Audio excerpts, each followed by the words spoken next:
Hello everyone, welcome to our YouTube channel administrative world. हर साल लाखों एस्पिरेंट यूपीएससी का सपना लिए तैयारी करते हैं और बहुत सारे स्टूडेंट्स उनमें से पब्लिक एडमिनिस्ट्रेशन ऑप्शन को चूज करते हैं। डिफरेंट कोचिंग्स ट्राई करते हैं, डिफरेंट स्टडी मटेरियल ट्राई करते हैं, लेकिन जैसे ही प्रीवियस ईयर क्वेश्चंस को देखते हैं उनको हैरानी होती है कि इतना सब पढ़ने के बाद भी वो प्रीवियस ईयर क्वेश्चंस को सॉल्व नहीं कर पा रहे हैं। आई एम श्योर अगर आपने पब्लिक एडमिनिस्ट्रेशन ऑप्शनल लिया है तो आपके सामने भी ये प्रॉब्लम आती है। इसका सॉल्यूशन क्या है? वैसे तो हम कहते हैं कि सबसे पहले आप अपने सिलेबस को कवर करें, उसके बाद में आप प्रीवियस ईयर क्वेश्चंस की तरफ जाएं और थोड़ा सा समझें कि जो नेचर है एग्जाम का वो एनालिटिकल ज्यादा है, तो आपको थोड़ा टाइम लगेगा, प्रैक्टिस कीजिए और तब जाकर के आप इन क्वेश्चंस को अटेम्प्ट कर पाएंगे। बट इसका जो परमानेंट सोल्यूशन है वो है इस प्रॉब्लम का कि आप प्रीवियस ईयर क्वेश्चंस को एनालाइज कीजिए। प्रीवियस ईयर क्वेश्चंस को किस तरीके से एनालाइज करना है, उससे क्या क्या इनपुट आपने लेने हैं। ऐसा नहीं है कि सेम क्वेश्चंस यूपीएससी दोबारा पूछने वाली है, बहुत रेयर चांस है कि यूपीएससी सेम क्वेश्चंस को पूछेगी। बट प्रीवियस ईयर क्वेश्चन से के एनालिसिस से हमें ट्रेंड समझ में आता है, हमें नेचर ऑफ एग्जाम समझ में आता है, हमें क्वेश्चंस का लेवल समझ में आता है एंड एटलीस्ट हमें टॉपिक समझ में आते हैं जिनके ऊपर यूपीएससी कॉन्टिन्यूसली फोकस कर रही है। जब हम आज इस पूरी सीरीज में हम बात करेंगे, इस पूरे लेक्चर में जब हम बात करेंगे तो यू विल नोटिस कि यूपीएससी ने जो टॉपिक अपने सिलेबस में मेंशन किए हैं उनसे कितने डिफरेंट जो है वो क्वेश्चंस बन रहे हैं।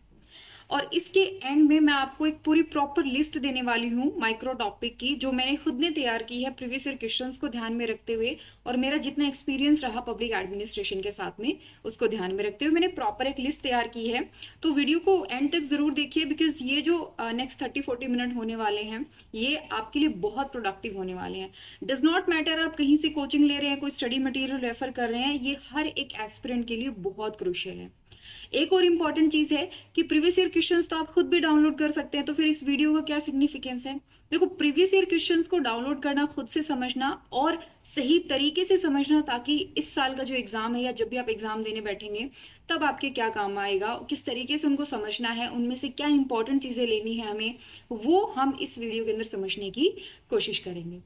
तो हम पेपर 1 से स्टार्ट कर रहे हैं और अपकमिंग जितने भी हमारी सीरीज होगी मैं कोशिश कर रही हूँ कि एक टॉपिक के लिए हम एक वीडियो क्रिएट कर पाएं।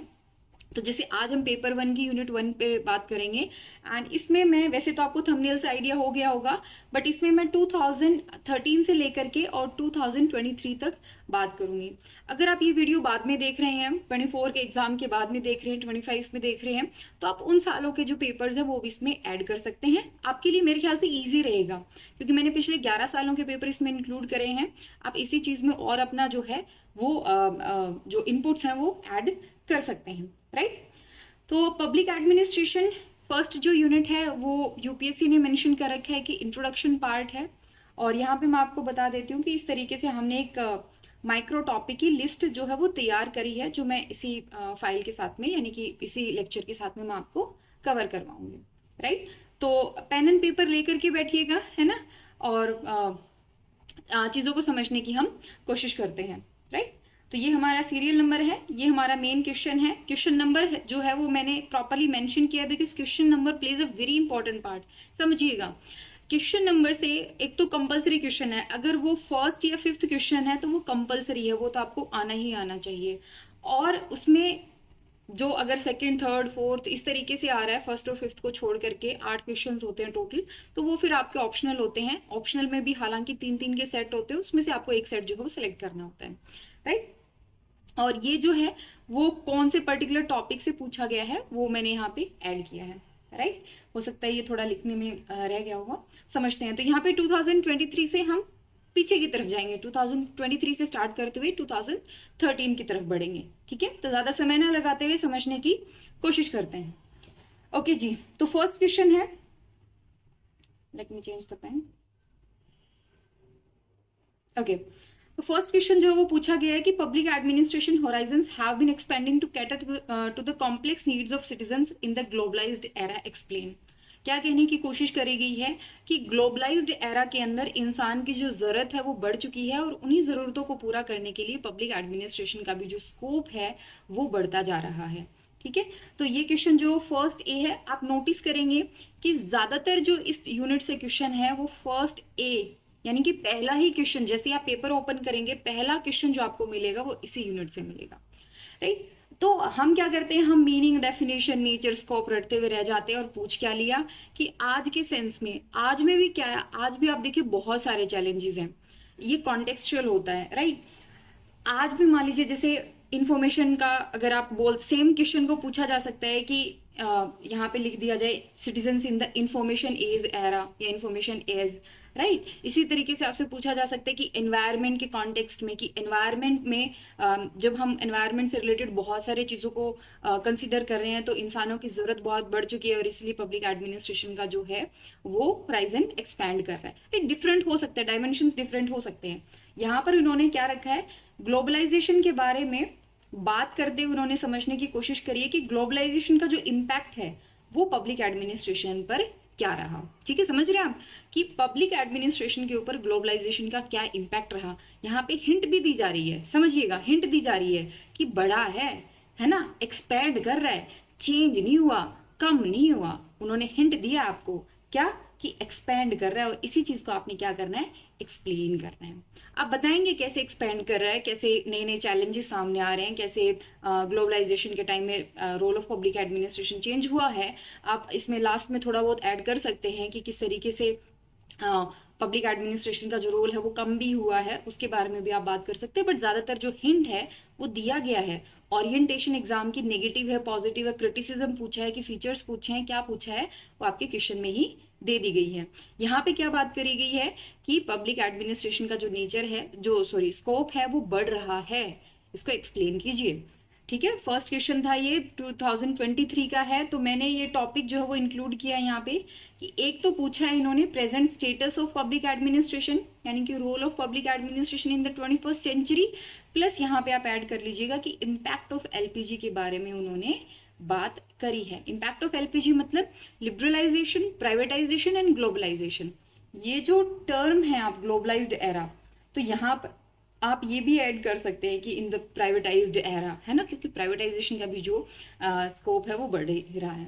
आई होप समझ में आ रहा होगा आपको। अगर आप फर्स्ट टाइम देख रहे हैं, पब्लिक एडमिनिस्ट्रेशन फर्स्ट टाइम पढ़ रहे हैं, तो हो सकता है थोड़ी दिक्कत आए, बट बने रहिएगा। और इस वीडियो को मेरे हिसाब से आपको 2 बार देखना चाहिए, एक बार जब आप सिलेबस को कवर कर रहे हैं उससे पहले, और एक बार सिलेबस को कवर करने के बाद में। That will make more sense to you, right. Okay, move to the next question. Second question आया है, Minnowbrook third emphasized the importance of empirical research in the generating valuable insight for public administration and recognize the need to tailor education in the field of different regional context examining. तो इसमें सीधा सीधा Minnowbrook conference third के features के बारे में बात करी गई है, राइट। मिनोब्रुक कॉन्फ्रेंस थर्ड के फीचर्स के बारे में कब हुआ था, 2008 के अंदर ये हुआ था। अब प्रॉब्लम क्या आती है ऐसे क्वेश्चंस में, मिनोब्रुक कॉन्फ्रेंस से रिलेटेड जो स्टडी मटेरियल है ये बहुत ही लिमिटेड है, बहुत ही लिमिटेड है। अगर आपके पास थोड़ी पुरानी बुक है तो हो सकता है ये कॉन्फ्रेंस का जिक्र ही ना हो, चांसेस हैं। अगर आप लेटेस्ट बुक उठाते हो तो हो सकता है मिनोब्रुक कॉन्फ्रेंस के बारे में जिक्र किया गया हो, बट इतना डिटेल में जाकर के जिक्र किया हो, ये हार्डली चांस है इसमें। तो यहाँ पे कुछ स्पेसिफिक मटेरियल है, जैसे मोहित भट्टाचार्य की बुक है, वो अपना एक इंपॉर्टेंट रोल प्ले करती है। सीधा सीधा क्वेश्चन है, मिनोब्रुक थर्ड की जो कॉन्फ्रेंस है उसके फीचर्स पे, यानी क्या क्या आउटकम्स आए उसके बारे में बात करी गई है। Again it was asked in 2023 and second B question था। नेक्स्ट है थर्ड क्वेश्चन 2022 में, यानी हम कंक्लूड कर सकते हैं कि 2 क्वेश्चन पूछे गए हैं 2023 में। दोनों ही क्वेश्चंस आप मान के चलिए थोड़ा मॉडरेट टू डिफिकल्ट टाइप ही हैं, इजी तो मैं नहीं कहूंगी, मॉडरेट टू डिफिकल्ट है। एक आपका मिनोब्रुक थर्ड पे पूछा गया है और एक इम्पैक्ट ऑफ एलपीजी के बारे में बात करी गई है, इम्पैक्ट ऑफ ग्लोबलाइजेशन के बारे में बात करी गई है, राइट। नेक्स्ट आता है third question, Public management takes what and why from public administration and how from business management. Elaborate. ये फर्स्ट ए वही 2024 में 2022 में खोलते ही पहला जो क्वेश्चन था वो आपको ये मिलेगा, एंड ये क्वेश्चन पूछा गया पब्लिक मैनेजमेंट के बारे में। अब इसमें मतलब डिफिकल्ट क्या है, इस क्वेश्चन को डिफिकल्ट क्या चीज बनाती है, ये क्वेश्चन में आप देखेंगे कि ये थोड़ा बहुत एनपीएम से रिलेट करता है, न्यू पब्लिक मैनेजमेंट, बिकॉज इसके अलावा पब्लिक मैनेजमेंट आप हार्डली कहीं पे पढ़ते हो पब्लिक एडमिनिस्ट्रेशन में। अब आपने न्यू पब्लिक मैनेजमेंट तो पढ़ ली, बट हार्डली किसी एस्पिरेंट के मन में आता है कि भाई बताओ तो सही पब्लिक मैनेजमेंट क्या चीज है। न्यू तो है, हमने मान लिया, but what is public management, ये नहीं पूछते हम। तो वही जो मटेरियल है, जो सोर्स है आपका, वो कम होने की वजह से ये क्वेश्चन अपने आप में डिफिकल्ट है। बट एज अगर आपने पढ़ा हुआ है, आपको समझ में आता है, तो फिर ये इजी है। बट अगर मान लो आपने मटेरियल रेफर नहीं किया और कंपलसरी क्वेश्चन में, तो कैसे आप अटेम्प्ट करेंगे? तो भाई सीधी सी बात है, public management means blend of public and private sector. मतलब कुछ फीचर्स जो हैं वो गवर्नमेंट सेक्टर के हैं, कुछ फीचर्स जो हैं वो प्राइवेट सेक्टर के हैं। इसके दो अर्थ निकलते हैं। एक तो ये कि हमने क्या किया, हमने पब्लिक सेक्टर के अंदर यानी गवर्नमेंट सेक्टर में प्राइवेट को जो है वो इंक्लूड करने की कोशिश करी। इन द सेंस प्राइवेट की जो टेक्निक्स थी, प्राइवेट सेक्टर की जो टेक्निक थी, वो हमने पब्लिक सेक्टर में लाने की कोशिश करी, तो वो बनता है पब्लिक मैनेजमेंट। सेकंड इसका जो है वो बनता है, जैसे हम न्यू पब्लिक मैनेजमेंट के बारे में बात करते हैं, ये बनता है कि पब्लिक एंड प्राइवेट के बीच में जो कॉपरेशन हो रहा है, किस तरीके से ये जैसे पब्लिक जो है वो रेगुलेट कर रहा है प्राइवेट को, प्राइवेट जो है वो हेल्प कर रहा है पब्लिक को, इस तरीके से काफ़ी सारे इसके डायमेंशंस हैं। बट ज़्यादा इंपॉर्टेंट ये है कि हम प्राइवेट सेक्टर की जो टेक्निक्स हैं वो पब्लिक सेक्टर में हम अप्लाई कर रहे हैं। इस तरीके से आप इस क्वेश्चन को जो है वो लिख सकते थे। ओके जी, नेक्स्ट हम चलते हैं। तो ये था पब्लिक मैनेजमेंट के ऊपर। अगर मटेरियल नहीं है तो अपने आप में क्वेश्चन डिफिकल्ट हो जाएगा, बट थोड़ा सा अगर आप सोचते हैं, दिमाग लगाते हैं, मुझे लगता है कि एक मॉडरेट आंसर जो है आप इस पे लिख पाएंगे। Next comes NPS, new public service celebrates what is distinctive, important and meaningful about public service, discuss. Third B question था, 2022 में पूछा गया न्यू पब्लिक सर्विस। अगर आप मुझे बोलो कि यूनिट 1 में से आपको ऐसा टॉपिक बताना है जो सबसे ज्यादा बार रिपीट किया गया है, तो मैं एनपीएस को चूज करूंगी। ठीक है, एनपीएस पे काफी बार जो है वो क्वेश्चंस बने हैं, काफी बार मतलब आप हर साल जो है वो एक दो क्वेश्चंस एनपीएस से रिलेटेड जो है वो आपको मिल जाएगा। तो सिंपल है, एनपीएस के फीचर्स के बारे में बात करी गई है, इजी क्वेश्चन है। एनपीएस जो है वो पोस्ट एनपीएम डेवलपमेंट में आता है, और नॉर्मली हमारा जो लिटरेचर है पब्लिक एडमिनिस्ट्रेशन का, वहां पर एनपीएस के बारे में हम डिस्कस करते हैं। ठीक है, और ये जो टॉपिक है इनके बारे में मैं जब माइक्रो टॉपिक की लिस्ट आपको दूंगी तो थोड़ा और डिटेल में हम बात करेंगे। नेक्स्ट कम्स 2022 में भी 2 ही क्वेश्चन पूछे गए हैं, एक पब्लिक मैनेजमेंट है, एक एनपीएस है। तो मैं कहूंगी इजी टू मॉडरेट पेपर रहा, easy to paper in the sense easy to moderate जो है वो यूनिट 1 से क्वेश्चन बने हैं, बहुत डिफिकल्ट नहीं है। ठीक है, next comes to the 2021, governance is about managing self organizing network, elaborate करना है।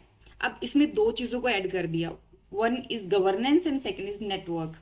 फर्स्ट ए क्वेश्चन है and it is related to the network governance. ठीक है, नेटवर्क थ्योरी भी आप बोल सकते हो, नेटवर्क गवर्नेंस। अगर आपने मोहित भट्टाचार्य की बुक पढ़ी हुई है न्यू होराइजन्स, तो वहां पे आई थिंक लास्ट चैप्टर है नेटवर्क थ्योरी का, आई थिंक सेकंड लास्ट है, मैं एग्जैक्टली मुझे ध्यान नहीं है, बट उसके अंदर मेंशन है नेटवर्क गवर्नेंस के बारे में। राइट, अगेन नॉर्मल जो आपके नोट्स वगैरह होते हैं, जो स्टडी मटेरियल होता है, उसके अंदर नेटवर्क गवर्नेंस के ऊपर बहुत हार्डली आपको कुछ मिलता है। ठीक है, बहुत हार्डली आपको कुछ मिलता है, तो मैं इसको डिफिकल्ट क्वेश्चन जो है वो कंसिडर करूंगी। ठीक है, next comes examine the approach of public service motivation as an inducement to bring the desired level of efficiency in public service delivery. Now this is again a very new topic, आप कह सकते हो बहुत ही unique question जो है UPSC ने throw किया था 2021 में।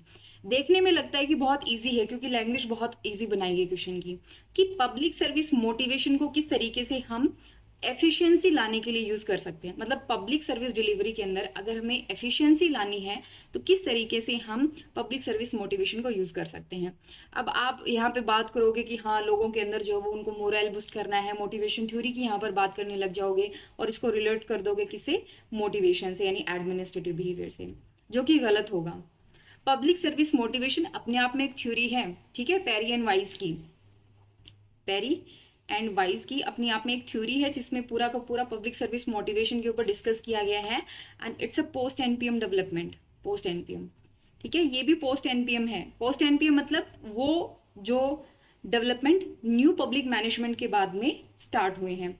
और ध्यान रखिएगा, न्यू पब्लिक मैनेजमेंट के बाद में जो डेवलपमेंट हुई है ना, उनके ऊपर बुक्स बहुत ही कम बात करती हैं, बहुत कम बात करती हैं। राइट, न्यू पब्लिक सर्विस भी पोस्ट एनपीएम का ही है। नेक्स्ट आता है 2021 में ही, तो आप देख सकते हो 2 क्वेश्चन हैं, दोनों का लेवल जो है वो डिफिकल्ट लेवल है, क्योंकि मटेरियल जो है उतना इजी नहीं है। अगर आपने पहले पढ़ा हुआ है, आइडिया लगाया हुआ है, प्रीवियस ईयर क्वेश्चंस को एनालाइज किया हुआ है, तो आप पहुंच सकते हो, बट फिर भी थोड़ा सा आपको यहाँ पे मानना पड़ेगा कि डिफिकल्ट क्वेश्चंस जो हों पूछे गए हैं। नेक्स्ट, अगेन विनोब्रुक थर्ड कॉन्फ्रेंस से क्वेश्चन आया हुआ है। क्या पूछा गया है कि यहाँ पर public administration has been viewed as a socially embedded process of collective relationship, dialogue and action. Examine this statement in the light of consensus achieved in the third Minnowbrook conference. Again, features of Minnowbrook conference पे बात करी गई थी. This one was easy question, but again this was post NPM development.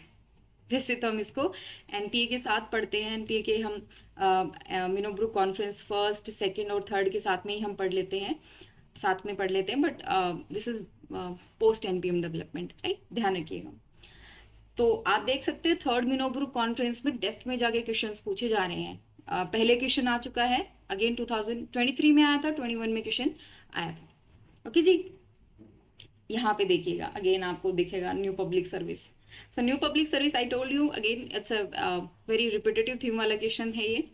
So NPS model approaches governance on the premises of an active and involved citizenship, wherein the role of public official is to facilitate opportunity for citizens engagement in governance. explain करना है आपने, right. बहुत ही मतलब अगर आपने NPS के feature को पढ़ा हुआ है तो यहाँ पर इजी रहेगा आपके लिए समझना कि यहाँ पर इन्वॉल्व सिटीजन्स की भी बात करी जा रही है। यहाँ पर बात करी जा रही है कि जो रोल है पब्लिक एडमिनिस्ट्रेशन का वो चेंज हुआ है। किस तरीके से चेंज हुआ है कि अब एडमिनिस्ट्रेशन सिटीजन्स को क्या कर रही है, उसको एम्पावर करने की कोशिश कर रही है, right. This was the basic feature of NPS.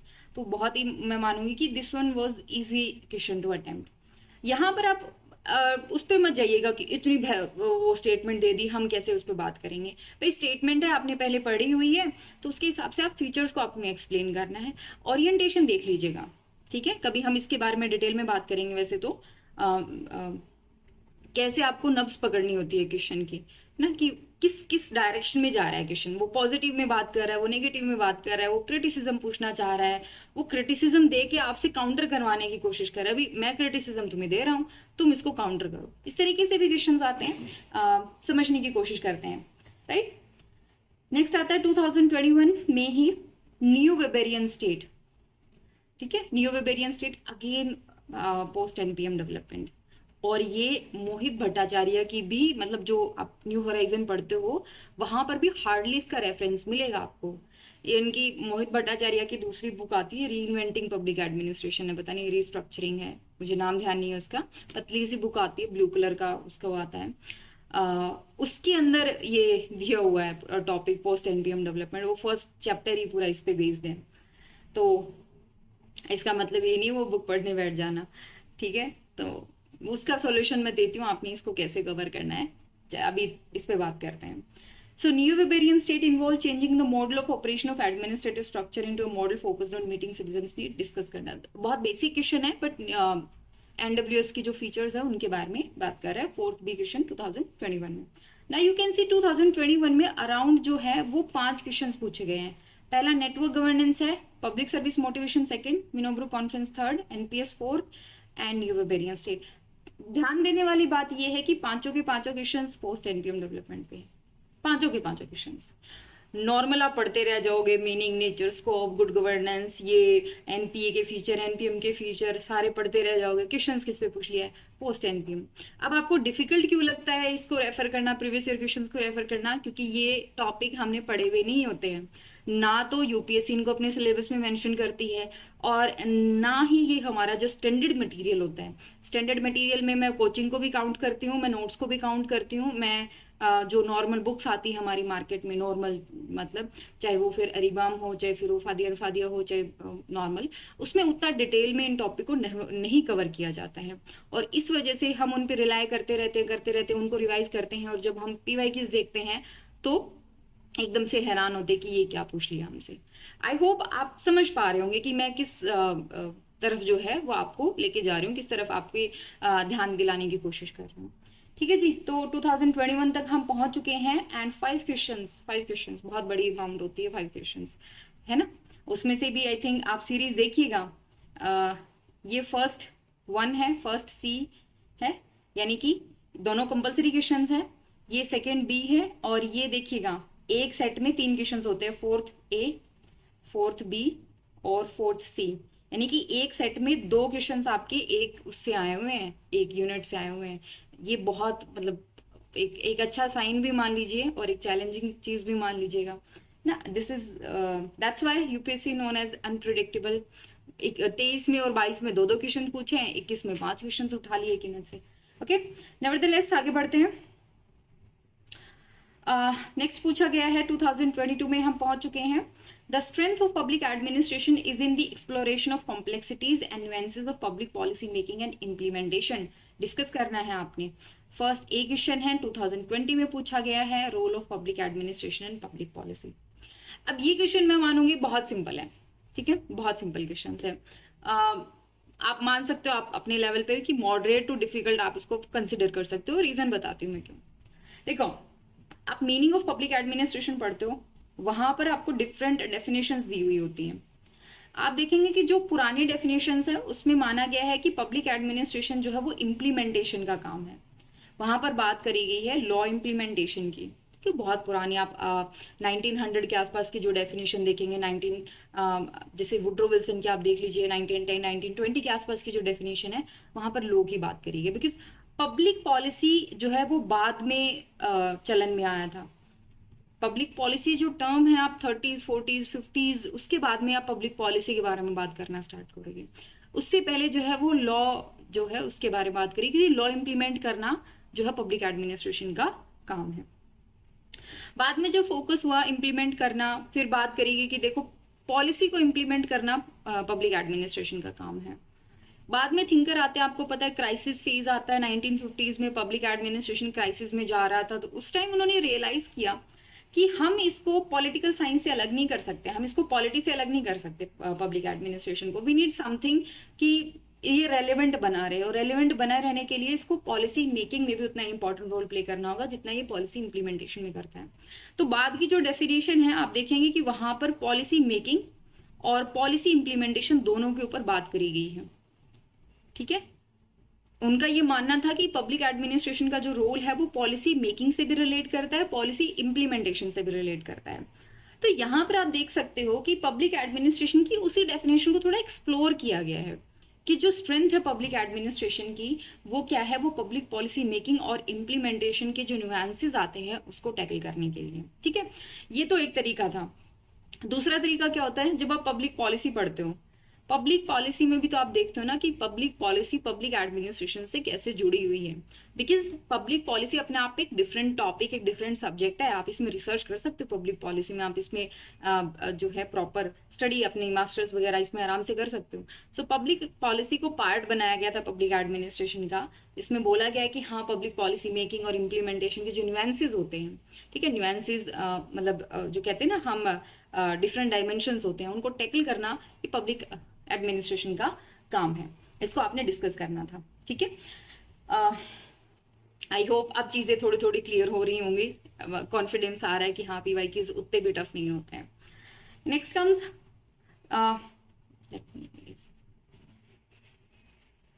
इस तरीके के क्वेश्चंस के लिए तैयार रहिए। ये क्वेश्चन जो है वो आपसे पूछेगा कि रोल ऑफ पब्लिक एडमिनिस्ट्रेशन आपसे पूछा जाएगा। Role of public administration as an activity and role of public administration as a discipline. तैयार रही है ऐसे क्वेश्चंस के लिए। और ज्यादातर क्या है, पॉलिटिक्स।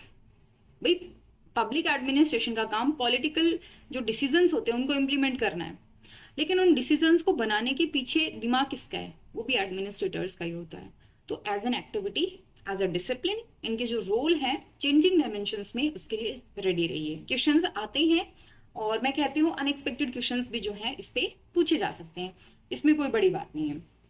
हमें तैयार रहना पड़ेगा। हम यूपीएससी को ब्लेम नहीं कर सकते कि बहुत अनप्रेडिक्टेबल क्वेश्चंस पूछती है। हम अपनी तैयारी को जो है वो बेहतर बना सकते हैं। नेक्स्ट क्वेश्चन पूछा गया है, the movement toward governance as an organizing concept for public administration management is because the focus of public administration has been shifting from bureaucratic state to the hollow state and third party government critically examining। तो ये again मैं बोलूंगी post NPM development में ही मैं consider करूंगी इसको। Third party government या hollow state के नाम से अब पूरा प्रॉपर टॉपिक आता है आपका, उसमें आप स्टडी करते हो इनके फीचर्स क्या हैं। थर्ड पार्टी गवर्नमेंट मीन्स आप जो काम स्टेट का है वो स्टेट खुद ना करके किसी को कॉन्ट्रैक्ट पे दे रही है करने के लिए, प्राइवेट सेक्टर को इन्वॉल्व कर रही है, सिविल सोसाइटी को इन्वॉल्व कर रही है, ठीक है, तो उनके बारे में बात करी गई यहाँ पे। अगेन इजी है, मतलब बहुत ज़्यादा वो करने की ज़रूरत नहीं है। अगर इसको आप ऐसे भी अप्रोच कर सकते हो पोस्ट एनपीएम डेवलपमेंट के थ्रू भी, प्लस थर्ड पार्टी गवर्नेंस उसमें भी जैसे मैं बात करूंगी, there is one topic on development administration, तो वहाँ पे स्टेट वर्सेस मार्केट का डिबेट चलता रहता है, वहाँ पर भी ये चीज़ें अगेन डिस्कस होती हैं, right. Again this one I told you ना, NPS will be asked again and again.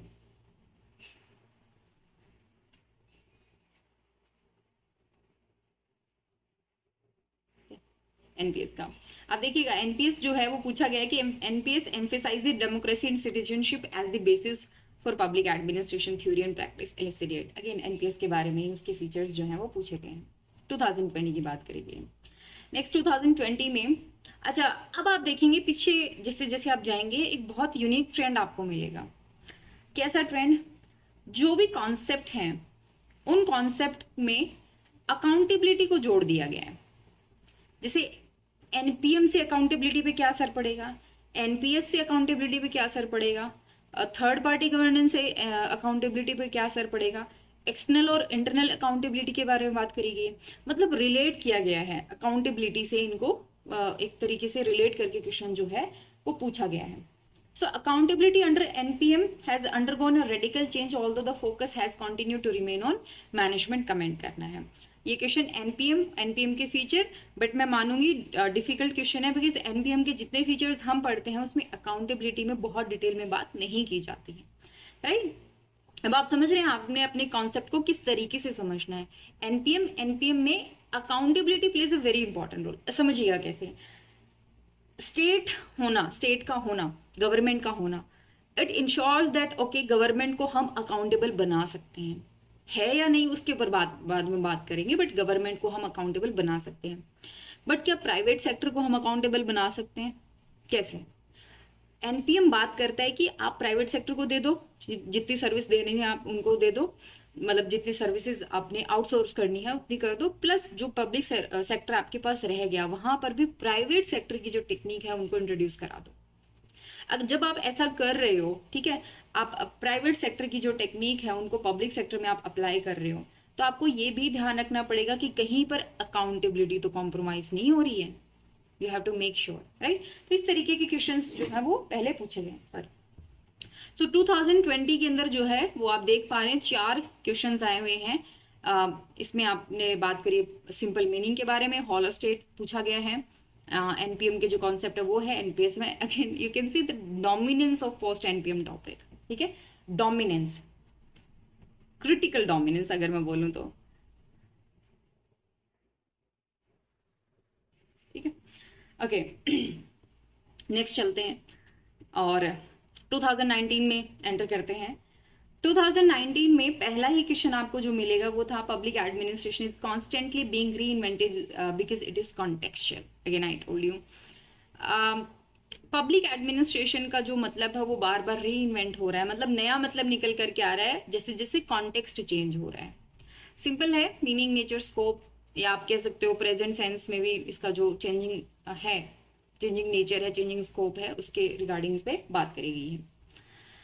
Next है सेकंड ए क्वेश्चन था, governance is neither a paradigm nor a panacea for all the ills of government, it may be more useful approach than other method fail in providing public service, critically evaluate. तो यहाँ पे governance जो model है हमारा उसके बारे में बात करेगी। गवर्नेंस क्या होता है? गवर्नेंस काइंड ऑफ एक कोऑपरेटिव सिस्टम बोल लीजिए, not in literal sense but collaborative, मतलब जहाँ पे civil society, citizens, public sector, private sector सब मिल करके काम कर रहे हैं ना, about the resources, about they are taking decisions about the resources. तो गवर्नेंस जो है उसके बारे में यहाँ पे बात करी गई है। गवर्नेंस हम पढ़ते हैं, गवर्नेंस, गुड गवर्नेंस, उसके बारे में हम बात करते हैं। नेक्स्ट क्वेश्चन गुड गवर्नेंस के बारे में पूछा गया था कि with the entry of concept of good governance the discipline of public administration has said it's statist character. Explain कीजिएगा कि गुड गवर्नेंस के आने से जो डोमिनेंस था स्टेट गवर्नमेंट स्टेट का वो कम हुआ है थोड़ा सा, और साथ ही साथ ये थोड़ा सा अपना जो रिजिडनेस थी पब्लिक एडमिनिस्ट्रेशन में वो भी कम हुई है। तो गुड गवर्नेंस का बेसिक क्वेश्चन है ये, बहुत डिफिकल्ट नहीं है। Next comes second C question था 2019 में, has NPM failed in promoting a democratic polity analyze in the context of individual as it is citizen and individual as a customer. तो NPM के criticism के बारे में था। हार्डली आप NPM के क्रिटिसिज्म में बहुत बहुत डिटेल में आपको नहीं मिलेगा, ये आपकी जिम्मेदारी है आप इसको कैसे कलेक्ट करते हो, ठीक है। हार्डली आपको नोट्स में, बुक्स में एनपीएम के क्रिटिसिज्म पे उतना डेप्थ में आपको मिलेगा, ठीक है जी। ओके 2019 में पूछा गया था, अगेन आप देखेंगे इम्पैक्ट ऑफ एलपीजी। 2023 में लिबरलाइजेशन पे अगेन पूछा गया है ना। उसके बाद में मतलब आप देख पा रहे हो 2019 में पूछा गया, फिर 2023 में पूछा गया, बट क्वेश्चन आया है सेम टॉपिक से आया है। कैसे? Globalization has constructed the administrative state to save and serve corporate power structure.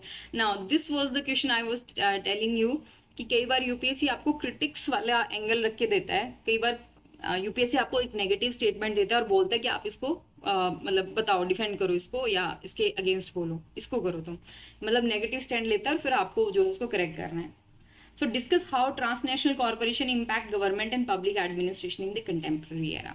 आपने बताना है कि जो बड़ी बड़ी एमएनसी होती हैं, ठीक है, मल्टीनेशनल कंपनी है, वो किस तरीके से पब्लिक एडमिनिस्ट्रेशन को कंटेम्प्रेरी टाइम में उसको अफेक्ट करती हैं, उसको इन्फ्लुएंस करती हैं।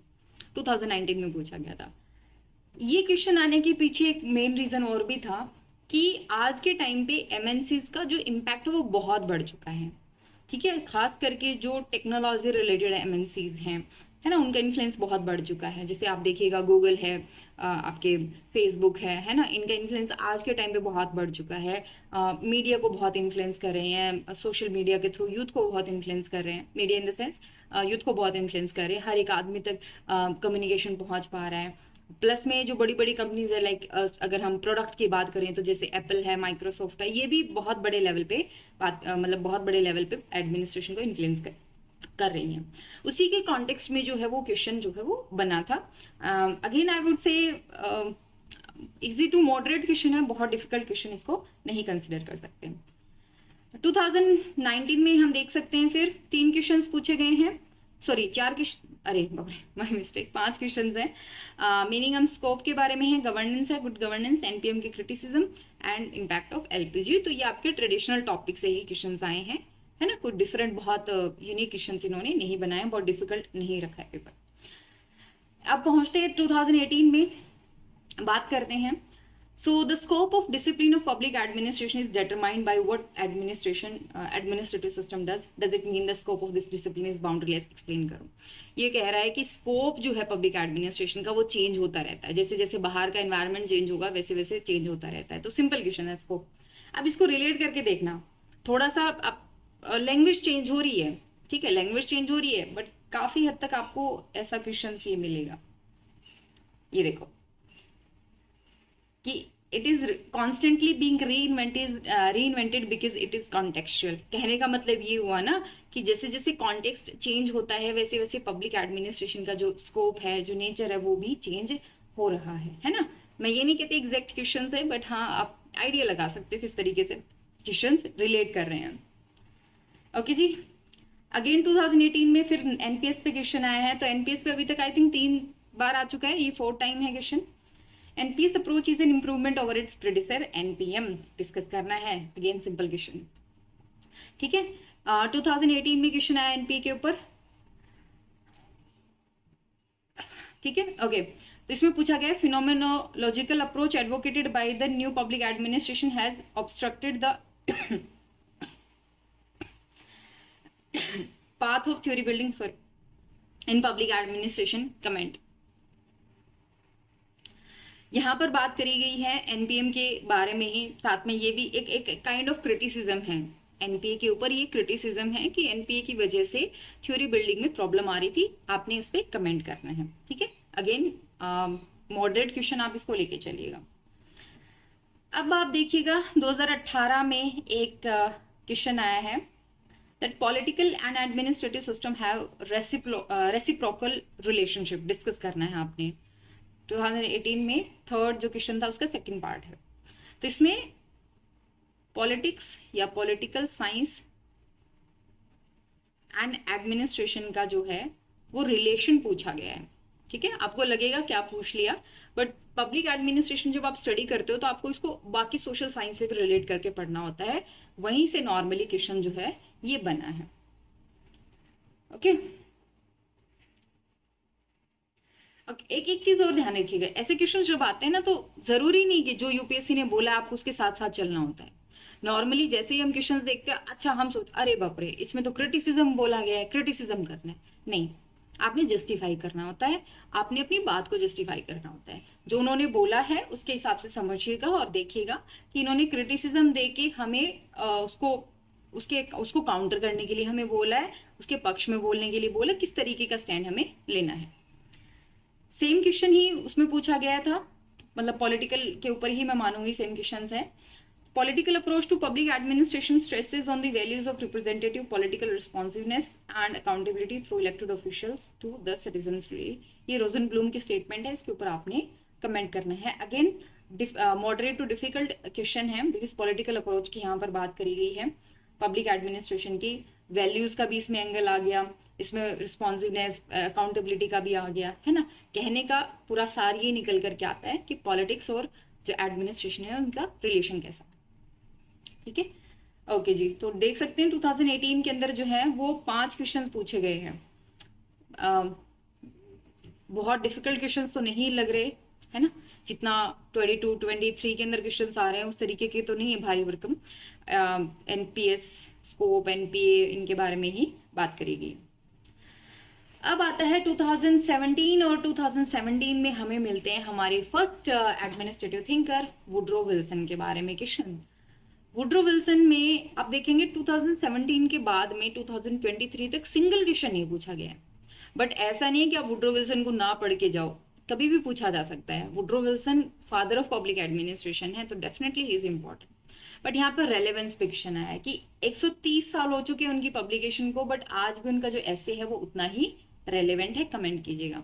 इजी क्वेश्चन है, बहुत डिफिकल्ट नहीं है, आपने विल्सन अगर पढ़ा हुआ है तो। अब ये देखो, NPM has been branded by certain scholars as neo-Taylorism. Is it a justified comparison? What factors have led to the decline of NPM so soon after its birth? तो यहाँ पर एक तो डिक्लाइन ऑफ NPM उसके बारे में बात करी गई है, साथ ही साथ यहाँ पर बात करी गई है नियो टेलरिज्म के बारे में। अब नियो टेलरिज्म वैसे तो मैं एक्सप्लेन करती हूँ क्लास में, बट समझिएगा नियो टेलरिज्म और NPM को रिलेट किया गया है। NPM को ही नियो टेलरिज्म बोला जाता है। टेलरिज्म क्या है? टेलरिज्म है मैकेनिकल बेसिकली, कि there is one best way of doing everything.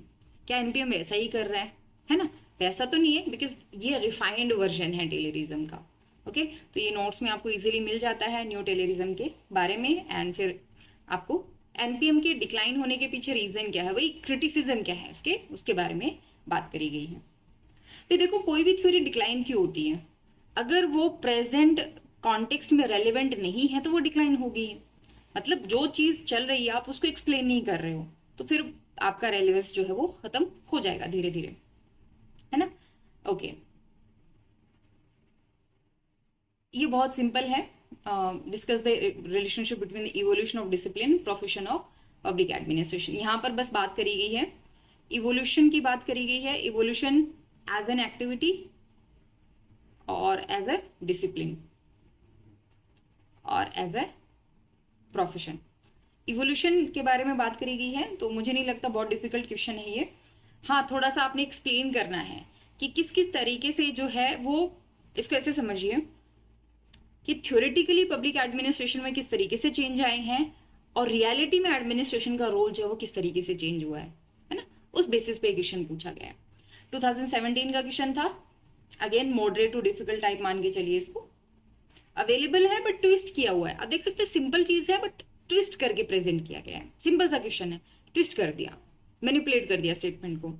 आप इसको समझोगे, डिकोड करोगे क्वेश्चन को, हार्डली आपके 2 से 3 मिनट यहाँ पे आराम से, मतलब हार्डली नहीं, आराम से आपके 2 से 3 मिनट जो है आप निकाल दोगे यहाँ पे इसको समझने में कि पूछा क्या गया है। सो 2017 में आप देख सकते हो 3 क्वेश्चन आए हुए हैं। एक तो बहुत आसान है, सिंपल है। सेकेंड स्टेटमेंट बहुत आसान है। एक क्वेश्चन की स्टेटमेंट जो है वो थोड़ी ट्विस्ट करके पूछी गई है। अब ये देखो again, have you seen this type of question earlier? Public administration is the translation of politics into reality that citizens see every day. मतलब जो डिसीजंस पॉलिटिकल उनके द्वारा लिए जाते हैं उनको इम्प्लीमेंट करना ही दिस इज एडमिनिस्ट्रेशन। ये एक्चुअल में बहुत फेमस स्टेटमेंट है कैटलाइन फेसलर की, उसको आपने एक्सप्लेन करना है। सो पब्लिक एडमिनिस्ट्रेशन का रोल क्या है? इम्प्लीमेंटेशन ऑफ पॉलिसीज, है ना। अब थोड़ा सा अगर मोहित भट्टाचार्य की आई थिंक बुक पढ़ोगे तो इस टाइप के क्वेश्चंस, अगर स्टेटमेंट बेस्ड क्वेश्चंस आते हैं तो आप उनको इजीली टैकल कर पाओगे। ये 2016 में पूछा गया था। 2016 में ही क्वेश्चन आया हुआ है that NPA has seriously jolted the traditional concept of outlook of the discipline enriched the subject by imparting wider perspective by linking it closely to the society। Statement है, आपको इसने एलिसिडेट यानी एक्सप्लेन करना है NPA के बारे में। इसमें मतलब बात करेगी कि एनपीए ने सब्जेक्ट को रेलेवेंट बनाने पर बात करी थी, है ना। इसको रिलेट किया था, वैल्यू लेडन है, बहुत सिंपल। फीचर्स ऑफ एनपीए के बारे में बात करी गई है, ठीक है, फीचर्स ऑफ एनपीए। तो एनपीए देख सकते हो कितनी बड़ी स्टेटमेंट है, पूछा क्या गया है, सिंपल सा क्वेश्चन है, यहीं पे हम अटक के रह जाते हैं।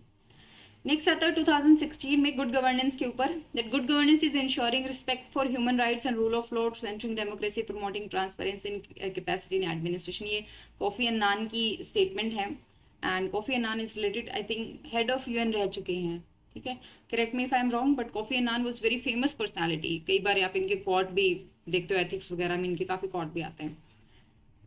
In the light of this statement, critically examine the criteria of good governance as provided by UN and Naif Al Rodan। तो इसमें ना गुड गवर्नेंस के 8 पैरामीटर दिए गए हैं, उसी क्राइटेरिया को थोड़ा सा समझने की जरूरत है, उन्हीं को एक्सप्लेन करने की जरूरत है। क्रिटिकली एग्जामिन मतलब उनको थोड़ा मैग्नीफाइंग ग्लास दे करके थोड़ा समझने की जरूरत है। इजी क्वेश्चन है, गुड गवर्नेंस के ऊपर है, इससे पहले वाला एनपीए के ऊपर था। आई वुड से इजी क्वेश्चन है। 2016 में 2 ही क्वेश्चन पूछे गए थे, बट थोड़े लेंथी है, मतलब देख रहे हो स्टेटमेंट बेस्ड है, थोड़े क्वेश्चंस अपने आप में लेंथी है, जिससे समझना डिफिकल्ट हो जाता है और ये कंफ्यूज करते हैं।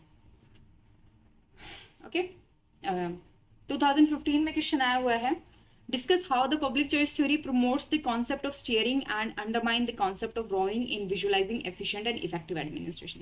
तो ये पब्लिक चॉइस थ्योरी के फीचर्स के बारे में है। रोइंग एंड स्टीयरिंग का कॉन्सेप्ट यहाँ पर पूछा गया है, नॉर्मल है, हर टेक्स्ट बुक में आपको इसका कॉन्सेप्ट मिल जाएगा। 15 में पूछा गया है। 2015 में ही देखिएगा, the term policy implementation is in some respect preferable to the label public administration argue। I told you ना policy implementation public administration का relation क्या है, तो वो उसी से क्वेश्चन पूछा गया है, मीनिंग से ही क्वेश्चन आया हुआ है। फिर आता है 2015 में ही, that globalization has transformed the nature and character of state from traditional administration welfare state to corporate state। तो आपने यही बताना है कि किस तरीके से जो पब्लिक एडमिनिस्ट्रेशन का नेचर है वो चेंज हो रहा है इस कॉन्टेक्स्ट के अंदर। तो ग्लोबलाइजेशन की ही बात हो रही है, साथ ही साथ आप देख रहे हैं कि ग्लोबलाइजेशन की वजह से पब्लिक एडमिनिस्ट्रेशन का नेचर कैसे चेंज हो रहा है ना। आई वुड से इजी क्वेश्चन है 2015 में। तो 3 क्वेश्चन है, तीनों के तीनों हम easy category, easy to moderate वाली कैटेगरी में रखेंगे। फिर चलते हैं 2014 में, एंड 2014 वाला क्वेश्चन आपको सीरियसली एक बार हैरानी वाला रिएक्शन आपका आएगा 2014 के क्वेश्चन देख करके। Even when I so this questions for the first time I was like, ये क्वेश्चंस यहाँ पर क्या कर रहे हैं, ये क्यों पूछे गए हैं। बहुत अप लेवल के क्वेश्चंस थे, डिफिकल्ट लेवल के। तो पहला है पोस्ट स्ट्रक्चरलिज्म के बारे में, कि उसका इम्प्लीकेशन क्या है on the discrete aspect coming from its epistemological position. You can see भारी भरकम शब्द है, ये हो सकता है पोस्ट स्ट्रक्चरलिज्म का मतलब ना पता हो, फिर पूछा है कि इसका डिस्क्रीट एस्पेक्ट क्या है और इसका एपिस्टेमोलॉजिकल पोजिशन क्या है। ये क्वेश्चन आता है पोस्ट स्ट्रक्चरलिज्म से। अब पोस्ट स्ट्रक्चरलिज्म आपके सिलेबस में कहाँ पे है? Post structuralism again post NPM development है, ठीक है, पोस्ट एनपीएम। आपने इससे मिलता जुलता एक शब्द सुना होगा, पोस्ट मॉडर्निज्म। अगर आपने सिंसियरली प्रिपेयर किया तो पोस्ट मॉडर्निज्म आपने सुना होगा। पोस्ट स्ट्रक्चरलिज्म भी उसके साथ में ही आता है। सो यू कैन सी कितना डेप्थ से भी डेप्थ में जाकर के क्वेश्चन निकाला गया है, उसमें से भी इतने भारी भरकम जो क्वेश्चन वहां पे रखे गए हैं। But this was again one of the refined question can be मतलब which can be asked about public administration। और इसीलिए कहा जाता है कि why public administration is so difficult, मतलब यूपीएससी के हिसाब से, बिकॉज यहाँ पे जो क्वेश्चंस बनते हैं ना वो ग्रेजुएशन लेवल के नहीं है, वो पोस्ट ग्रेजुएशन लेवल के। ये टॉपिक पोस्ट ग्रेजुएशन में पढ़ते हो आप नॉर्मली। ओके, नेक्स्ट क्वेश्चन आता है 2014 में ही। This was again one of the very interesting question. Governance theory and the notion of governmentality have many points of convergence but they run on parallel lines. Comment. तो governance theory and governmentality के बारे में बात करी गई है। ये क्या चीजें होती है? वैसे मैंने गवर्नमेंटेलिटी के बारे में एक शब्दावली पे मैं सीरीज बनाती हूँ, कई बार ऐसे जो क्वेश्चंस आते हैं ना उनके ऊपर, छोटे छोटे जो टॉपिक होते हैं उनके ऊपर, तो वहां पर मैंने बात की हुई गवर्नमेंटेलिटी के बारे में। Can you see again this was one of the post NPM development. ठीक है, difficult, I would say difficult. अगर आप मुझे भी बोलोगे अटेम्प्ट करने के लिए तो आई एम श्योर कि बहुत अच्छा तो मैं इसके ऊपर भी नहीं लिख पाऊंगी, इतना मुझे लगता है। पूरा एनालिटिकल पोर्शन है और आपकी जो नॉर्मल टेक्स्ट बुक आती हैं, आई थिंक इसके ऊपर तो मोहित भट्टाचार्य अभी, अगर हम उनकी एडवांस्ड बुक ना देखें, उनके न्यू होराइजन पे रहें, तो शायद बहुत कम डिस्कशन जो है इन टॉपिक के ऊपर वहां पर हुआ है। भाई अब जो लेटेस्ट अपडेट आई है उनके अंदर हो तो मैं कह नहीं सकती, बट जितना मैंने पढ़ा है बहुत कम डिस्कशन इनके ऊपर मिलेगा आपको। और अगर डिस्कशन होता भी है ना, अगर मान लो बुक दे दी आपको और आपने सेल्फ स्टडी करनी है, तो कई बार हम स्टेटमेंट सामने होते हुए भी उसको ढंग से इंटरप्रेट नहीं कर पाते हैं। इंटरप्रेट न कर पाने की वजह से कई बार हम उसके पूरे सार को, उसके जो मीनिंग होता है वो हम समझ नहीं पाते हैं, है ना? तो ये प्रॉब्लम आती है। ओके, नेक्स्ट आता है 2014 में क्वेश्चन था कि NPM and post NPM reform initiative has affected the balance between managerial, political, administrative, legal, professional and social accountability analyse करना है। तो एनपीएम और पोस्ट एनपीएम रिफॉर्म के बारे में और उसका जो इम्पैक्ट क्या रहा उनके बारे में यहाँ पर बात करेगी। Again difficult question, not easy, difficult question है 2014 में। ठीक है, तो 3 क्वेश्चन है, तीनों ही पोस्ट एनपीएम डेवलपमेंट पे बात करते हैं। अब हम पहुंचे हैं 2013 में। 2013 में हम पहुंचते हैं, पहला क्वेश्चन जो हमें मिलता है वो है कि how did the traditional public administration resolve a fundamentally irresolvable problem, creating an administration strong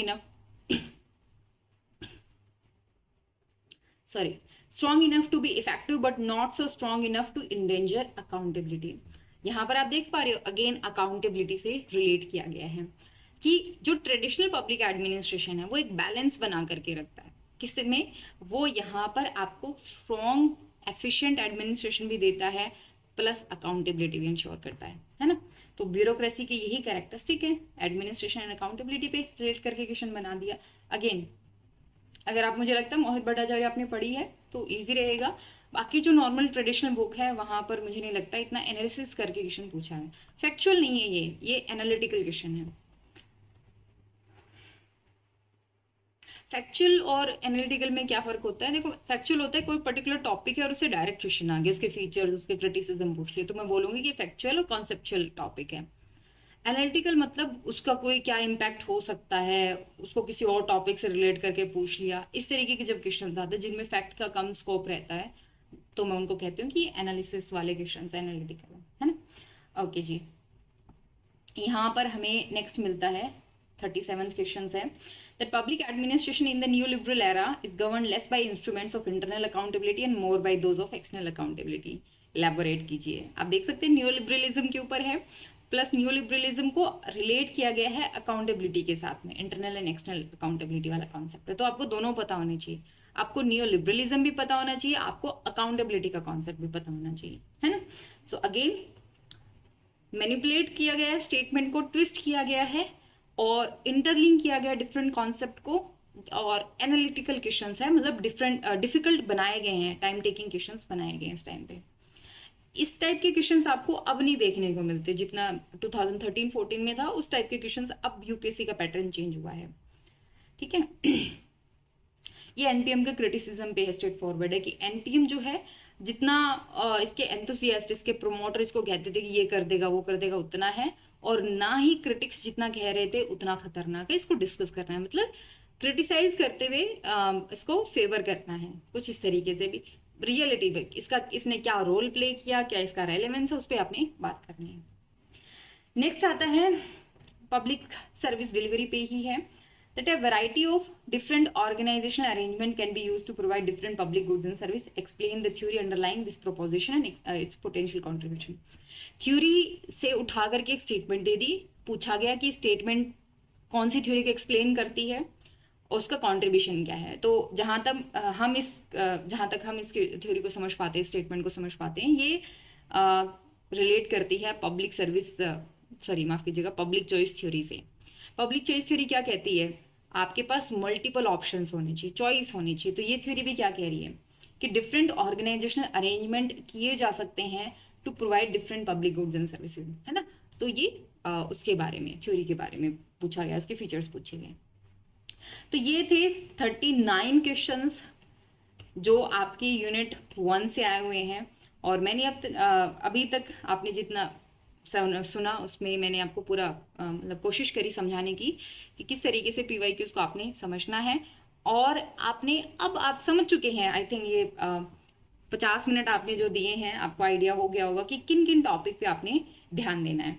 okay, तो यहाँ पर आप देखिएगा यूपीएससी ने कौन से टॉपिक मेंशन किए हैं, और हम यहाँ पे एक डिटेल, यूपीएससी हार्डली 12 या 13 टॉपिक मेंशन करती है अपने सिलेबस में। और यहाँ पे मैंने इन पूरे PYQs को एनालाइज करके मैंने पूरी एक लिस्ट निकाली है, यू कैन सी हियर, है ना। ये 19 है और ये पोस्ट NPM डेवलपमेंट में आप देख सकते हैं कितने सारे हैं। तो मैं 1 बाय 1 आपको एक्सप्लेन करूँ या मैं इसके लिए सेपरेट वीडियो बनाऊँ? I think will create a separate video on this topic, है ना, माइक्रो टॉपिक के ऊपर ही कि कौन कौन से हैं, यूनिट 1 से आए हुए हैं। ओके जी, इसी के साथ में ही होगी वो, मतलब नेक्स्ट वीडियो इसी की होगी, तो ज़रूर देखिएगा, प्लेलिस्ट में भी आपको मिल जाएगी। एंड ये इनिशिएटिव आपको कैसा लगा कमेंट करके ज़रूर बताइएगा। जो लोग 2024, 25, 26 के लिए अपियर हो रहे हैं उनके लिए बहुत यूजफुल है PYQ series, because I personally believe कि हमें क्वालिटी कंटेंट पे ही काम करना चाहिए, जो आपके मतलब ऐसे वीडियोस क्रिएट करने चाहिए जो जेन्युइनली आपके काम आए, जिससे आप कुछ प्रोडक्टिव निकाल पाओ। And I put lot of effort into creating all these, ये जो हैं आपको दिख रहे हैं, इस पे मैंने काफ़ी मेहनत करी है, खास करके इसके ऊपर जो ये लिस्ट मैंने निकाली है। I referred a lot of books, कई बार फ़ोन का भी मतलब देखा, गूगल का भी सहारा लिया, and I want to prepare comprehensive list. I do not claim that इसके बाहर कुछ नहीं जाएगा, बट हाँ, अगर आपने इतना कवर कर लिया तो मुझे लगता है 90-95% क्वेश्चन जो आपके इसी डायमेंशन के अंदर आ जाएंगे, सारे आ जाएंगे इसके अंदर, ठीक है। तो इससे जस्ट ये वीडियो जैसे आप वो करते हो, जस्ट आपने ये वाली भी ज़रूर देखनी है, लिस्ट ऑफ माइक्रो टॉपिक की, है ना, 19 टॉपिक कौन कौन से हैं, ओके, ताकि ये ज़्यादा आप इससे रिलेट कर पाओ। और वन मोर थिंग आप लोगों के लिए, हमारे कुछ इनिशिएटिव्स हैं जिनके ऊपर हम बात कर लेते हैं। पहला हमारा इनिशिएटिव है UPSC 2025 के लिए पूरा कोर्स है, ठीक है, जिसमें लेक्चर्स हैं, जिसमें टेस्ट सीरीज वगैरह सब कुछ इंक्लूड करी गई है, नोट्स हैं। सेकंड हमारा है टेस्ट सीरीज में हम डेली आंसर राइटिंग पे विश्वास रखते हैं। डेली आंसर राइटिंग में 2 से 3 क्वेश्चंस आपको शुरू में दिए जाते हैं, और ये जो इनिशिएटिव है 2024 और 25 दोनों के हिसाब से डिज़ाइन किया गया है, ठीक है। 2024 में आपको पता है अब हार्डली 2-3 महीने आपके पास हैं, 3 महीने पूरे भी नहीं मैं बोलूँगी, बिकॉज 20 सितंबर से आपका स्टार्ट हो रहा है। सो जितना भी आपके पास समय है उसको यूज़ कीजिएगा, और 2025 के लिए आपके पास सफिशिएंट टाइम है, तो पहले अपना ऑप्शन निपटा लीजिएगा। एंड इसके साथ मैं आप लोगों के लिए, जो मैंने पिछले 2-3 महीने में जितना मैंने समय लिया है, मैंने आप लोगों के लिए एक यूनिक इनिशिएटिव आप कह सकते हो, बहुत यूनिक मैंने आपके लिए कुछ तैयार किया है, जिससे आपकी जो टेस्ट सीरीज की नीड है, हमारे टेस्ट सीरीज बहुत, मैं मतलब कहती हूँ कि बहुत ही कम उसमें मैं प्रोवाइड कराती हूँ, बट नॉर्मली जब आप कहीं पे जाते हो तो 15, 20, 30,000 तक normally you pay for test series for optional, है ना। यहाँ पर मैंने क्या किया है, मैंने आपके हर एक टॉपिक से, हर एक माइक्रो टॉपिक से मैंने अराउंड 5 क्वेश्चंस लिए हैं, और उन 5 क्वेश्चंस के आंसर्स भी मैंने तैयार करे हैं। तो मैंने 2 बुकलेट बनाई है, ठीक है। अराउंड 160 माइक्रो टॉपिक हैं, और नियरली हर एक टॉपिक से मतलब ऑन एन एवरेज 5 क्वेश्चंस जो हैं वो हमने बनाए हैं, ठीक है। प्लस इसमें टेस्ट जो हैं वो भी इंक्लूड करे गए हैं, ठीक है। हालांकि अभी ये पूरा हफ्ता भर लग जाएगा पूरा रिफाइन हो करके, पूरा इसमें कुछ चीज़ें और भी ऐड करनी है। तो आई थिंक ये जुलाई 1 तक आपको अवेलेबल हो जाएगा। ये हमने तैयार किया है। ठीक है। तो इसमें आप देख सकते हो कि अराउंड 1000 क्वेश्चंस की ये एक बुकलेट है। 1000 क्वेश्चंस बहुत बड़ा नंबर होता है उसके लिए, पब्लिक एडमिनिस्ट्रेशन ऑप्शनल के हिसाब से अगर आप देखें तो 1000 क्वेश्चंस हमने तैयार किए हैं। And I tried, personally I tried कि मैं पब्लिक एडमिनिस्ट्रेशन के हर एक डायमेंशन पे फोकस कर पाऊँ। क्वेश्चंस में आप कितनी ही बेहतर टेस्ट सीरीज ज्वाइन कर लें, आप फिर भी सारे क्वेश्चंस को खुद प्रैक्टिस नहीं कर सकते। टेस्ट सीरीज में बेहतर से बेहतर आप ज्वाइन कर लें तो भी कुछ ना कुछ आपका मिसिंग रह जाएगा। और यहाँ पर क्या है, यहाँ पर आप हर एक एस्पेक्ट पे खुद से आंसर आप लिख सकते हो। रेफरेंस के लिए आपको दूसरी बुकलेट में आंसर्स दिए होंगे, वहां से आप आंसर्स देख सकते हो। वहां से कई क्वेश्चंस आपके, कोई कॉन्सेप्ट आपके ऑटोमेटिकली क्लियर होंगे। तो कहने का मतलब है ये हमारा एक यूनिक इनिशिएटिव है। For the first time I think normally ये चीज़ें नहीं प्रोवाइड की जाती, कोई नहीं प्रोवाइड कराता। ऑप्शनल के लिए एक प्रॉपर बुकलेट, प्रैक्टिस बुकलेट आपको दे रहे हैं हम, 1000 क्वेश्चंस की, हर एक माइक्रो टॉपिक को टच करते हुए, पेपर 1 पेपर 2 दोनों के लिए कॉम्प्रिहेंसिव विद आंसर राइटिंग, मतलब विद आंसर्स। ठीक है। और टाइम इसलिए लग रहा है बिकॉज आई वॉज थिंकिंग कि इसको मैं लेवल के हिसाब से अरेंज करूँ या मैं डेली बेसिस के हिसाब से अरेंज करूँ। भी मैं इसमें सेट कर दूंगी एक दिन का इतना टारगेट आपका होगा, तो आप इसको नॉर्मली 150 डेज में आप इसको कवर कर पाओगे। आप भी अपने ओपिनियन रख सकते हो। और ये जुलाई 2024 से ये अवेलेबल हो जाएगी। प्राइस भी इसका बहुत ज़्यादा नहीं रहने वाला है जितना एफर्ट हमने लगाया है।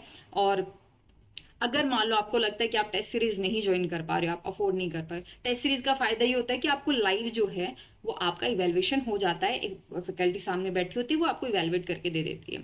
इसका ये है कि आपने सेल्फ इवेल्युएशन पे डिपेंडेंट रहना पड़ेगा, है ना। हालांकि आंसर्स दिए हुए हैं बट फिर भी एक बार सेल्फ इवेल्युएशन पे आपको डिपेंडेंट रहना पड़ेगा। प्लस पॉइंट ये कि आपको हर एक डायमेंशन जो है वो आपको प्रैक्टिस करने को मिल जाएगा। तो इतने क्वेश्चन सॉल्व करके, लिख करके जब आप निकलोगे ना, तो ऑप्शनल चुटकियों में आपके टिप्स पे याद होगा ऑप्शनल। ठीक है। तो इसको मैंने तैयार किया है and I took a lot of time to prepare this thing. बहुत, अभी भी मुझे लगता है थोड़ा टाइम लग सकता है इसको आने में। एंड इसका प्राइस जो बहुत मिनिमम रखा गया है, 1000 से 1500 के बीच में अभी फाइनल प्राइस जब आएगा तो आई विल डिक्लेयर इट। ठीक है। आप मुझे बताइएगा कि ये चीज अगर हम लेकर के आते हैं तो आपके लिए कितनी यूजफुल है। ठीक है। क्योंकि अभी तक नहीं मिलती है ये आपको। PYQs का मिल जाएगा, वो भी उतना अप टू द मार्क नहीं है। प्रैक्टिस क्वेश्चंस, वो भी यूपीएससी लेवल क्वेश्चंस, वो भी 1000 क्वेश्चंस, बहुत बड़ी बात है ना। ओके जी। तो ये था हमारी तरफ से। हाँ, नोट्स अपडेट होके आ चुके हैं भाई। नोट्स आपने अगर लेने हैं तो मई में हमने अपडेट कर दिए हैं। और 1500 प्राइस है, PDF फॉर्मेट में नोट्स मिलेंगे। बिल्कुल आप खरीदिए। पर्सनल अगर आप कुछ पूछना चाहते हैं, personal in the sense personally questions आप पब्लिक एडमिनिस्ट्रेशन के बारे में पूछना चाहते हैं, so you know the number कैसे कांटेक्ट करना है। +919896859767। और बहुत ही अमेजिंग वीडियोस पब्लिक एडमिनिस्ट्रेशन से रिलेटेड जो है वो इस चैनल पर आने वाले हैं जुलाई 1 से। मैं आप लोगों के काफ़ी कमेंट्स देख रही थी पिछले कुछ टाइम से। आपने बहुत रिक्वेस्ट किया था मुझे कि मैम प्लीज़ आप जो है एक करंट अफेयर से रिलेटेड कुछ बनाइए, करंट अफेयर पब्लिक एडमिनिस्ट्रेशन के लिए। और मैं इसको लगातार अवॉइड कर रही थी because it's a very time taking process. पहले पूरा करंट अफेयर पढ़ो, उसमें से फिर छांटो कौन सा हमारे लिए यूजफुल है, तो बहुत टाइम टेकिंग है। But now I have sufficient time so I can prepare this thing. आप देखेंगे फर्स्ट आपको जो टॉपिक मिलेगा वो मिलेगा नेशनल मोनेटाइजेशन पाइपलाइन के ऊपर है।